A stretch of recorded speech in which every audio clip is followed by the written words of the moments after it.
શિક્ષકોને કંડક્ટર બનાવતા હવે મોટો વિવાદ સર્જાયો છે। સોમનાથ સ્વાભિમાન પર્વમાં કંડક્ટર બનાવતા વિવાદ સર્જાયો। વધારાની ફરજ સોંપતા શિક્ષક સંઘમાં ભારે રોષ પ્રવર્તી રહ્યો છે। રાષ્ટ્રીય શૈક્ષિક મહાસંઘ અધ્યક્ષ રાકેશ ઠાકરનું નિવેદન, આદેશ પરત નહીં લેવાય તો શિક્ષણ પ્રણાલી ખોરવાશે। આદેશ તાત્કાલિક રદ કરવા શૈક્ષણિક સંઘે માંગ કરી છે। સોમનાથ સ્વાભિમાન પર્વ ફેઝ 2 માટે કામગીરી સોંપવામાં આવી। પરીક્ષા ચાલી રહી છે, સ્થાનિક ચૂંટણીઓની તાલીમ પણ ચાલી રહી છે, પરીક્ષાના પેપર તપાસવાની કામગીરી પણ ચાલી રહી છે, પેરેલલ એ માર્કને ઓનલાઈન કરવાની કામગીરી પણ ચાલી રહી છે, બીએલઓની પણ કામગીરી છે અને વસ્તી ગણતરીનો પણ કામગીરી ચાલી રહી છે। આટલી બધી કામગીરી વચ્ચે જાણે શિક્ષણની કોઈ મહત્વતા જ નથી એ રીતે આ આદેશો શિક્ષકોને રૂટ સુપરવાઇઝરના કરવાના આવ્યા છે। એનો સીધો અર્થ એવો થયો કે રૂટ સુપરવાઇઝર તરીકે શિક્ષક બેવડી ભૂમિકા ભજવશે।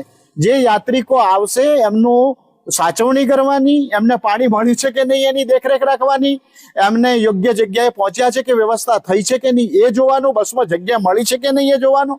હવે આ બધી કામગીરી તો પ્રવાસન વિભાગની હોઈ શકે, શિક્ષકની હોઈ જ નહીં શકે। આ વધારાની જે 110 પ્રકારની કામગીરી સરકાર લઈ રહી છે આ સંપૂર્ણપણે બંધ કરવી જોઈએ। આનો સખત વિરોધ અખિલ ભારતીય રાષ્ટ્રીય શૈક્ષિક મહાસંઘ કરી રહ્યું છે। कांग्रेस प्रवक्ता मनीष दोशी हमारी साथे जोड़ायेला छे। मनीषभाई, स्वागत आपनो संदेश न्यूज में। मनीषभाई, जे स्थिति अत्यारे जोवा मळी रही छे, सवाल ए छे शिक्षको शुं शुं करशे? हवे शिक्षको कंडक्टरनुं काम पण करशे?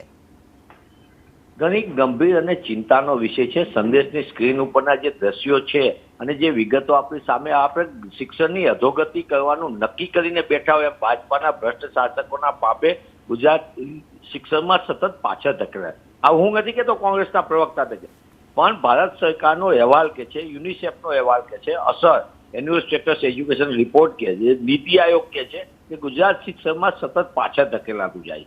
આપણા સૌના માટે ચિંતાનો વિષય છે। એક તો બાળકો સતત સ્કૂલો છોડી રહ્યા છે, શિક્ષકોની મોટા પાયે ખાલી જગ્યાઓ છે, એટલે 40,000 કરતાં વધુ ખાલી જગ્યાઓ છે, 5,000 જેટલી સરકારી શાળાઓને તાળા મારવાનું પાપ પણ ભાજપ સરકારે કર્યું છે।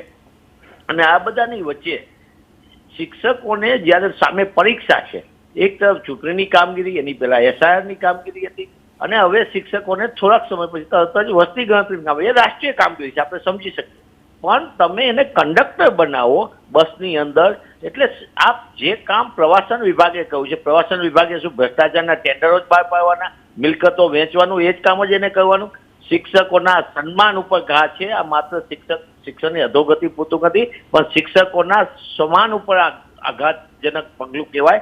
કારણ કે શિક્ષકોને શૌચાલય ગણવા, તીર ભગાવવા, બોલા વીઆઈપીઓની સરભરા કરવી, આ કઈ પ્રકારનું? ચાણક્ય કહેતા હતા શિક્ષક કભી સાધારણ નહીં હોતા, ભલે નિર્માણ ઇસકી ગોદ में पलते हैं। આવા બોર્ડ લગાવી દીધા, પણ શિક્ષકના સન્માનનું સતત અપમાન કરનાર ભારતીય જનતા પાર્ટીના ભ્રષ્ટ શાસકોના પાપે ગુજરાત શિક્ષણમાં સતત અધોગતિ તરફ જાય। આ ચિંતાનો વિષય છે। કોંગ્રેસ પક્ષ માંગ કરે છે કે આવા અવિચારી પરિપત્ર કરીને શિક્ષકોના સમાન ઉપર ઘા કરનારા જે કોઈ અધિકારીઓ હોય, પદાધિકારીઓ હોય, એની ઉપર તાત્કાલિક પગલાં ભરવા। શિક્ષણ મંત્રી કેમ મૌન છે? છાસવાળી इंटरव्यू देवा टीवी में चमकवा आवे छे, ए शिक्षण मंत्री केम काई बोलता नथी? जी बिल्कुल मनीष भाई, आप हमारी साथे जोड़ाया, आपनो धन्यवाद। राकेश ठाकर, राष्ट्रीय शैक्षिक महासंघना प्रचार अध्यक्ष हमारी साथे जोड़ायेला छे। राकेश भाई, आपनो स्वागत संदेश न्यूज में।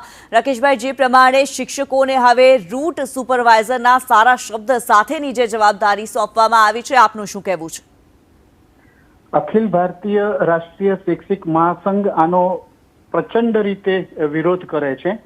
कोई पण संजोगोमां અત્યારે એટલી બધી કામગીરીનું ભારણ છે। એક તો વાર્ષિક પરીક્ષા ચાલી રહી છે, એના પેપર લેવાઈ રહ્યા છે, એની તપાસણીની કામગીરી ચાલી રહી છે, શિક્ષકો પણ તપાસણીમાં છે, તદુપરાંતમાં વસ્તી ગણતરીનું કામ એક તબક્કો પૂરો થયો છે અને ફરીથી એનું શરૂ થઈ રહ્યું છે।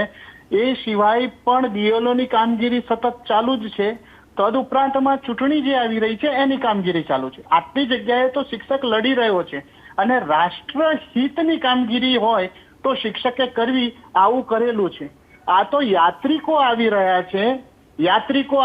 છે, યાત્રિકોને રેલવે સ્ટેશનથી લઈ જવાના, એમના ત્યાં સુધી પહોંચાડવાના, એમની પાણીની વ્યવસ્થાનું જોવાનું, એમની નોંધણી કરવાની, એમના દર્શન થઈ જાય એની તકેદારી રાખવાની. આ તો પ્રવાસન ઉદ્યોગનું કામ છે. પ્રવાસન ઉદ્યોગ એના માટે ગાઈડને રાખી શકે. અત્યારે મને એવું લાગે છે કે સરકારના પક્ષે શિક્ષણની કોઈ અગત્યતા ન હોય એવું સ્પષ્ટ દેખાય આના ઉપરથી.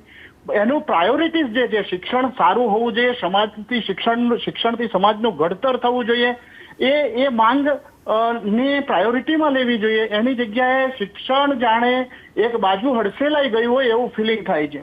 અને શિક્ષકો રીતસર પોતાના સ્વમાનને જાણે શું કહેવાય કે વારંવાર કોઈ આવીને પેલે કરી જાય, અપમાનિત કરી જાય એવી લાગણી અનુભવી રહ્યા છે. આનાથી આત્મવિશ્વાસ ઉપર ચોક્કસપણે અસર થાય છે. શિક્ષકનો આત્મવિશ્વાસ ખંડિત થાય તો આગામી શિક્ષણ કાર્યમાં પણ એની અસર ઊભી થવાની જ.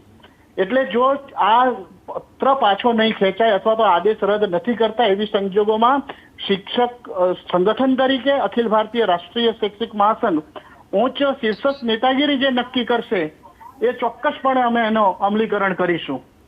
જી, ધન્યવાદ રાકેશભાઈ, આપ અમારી સાથે જોડાયા.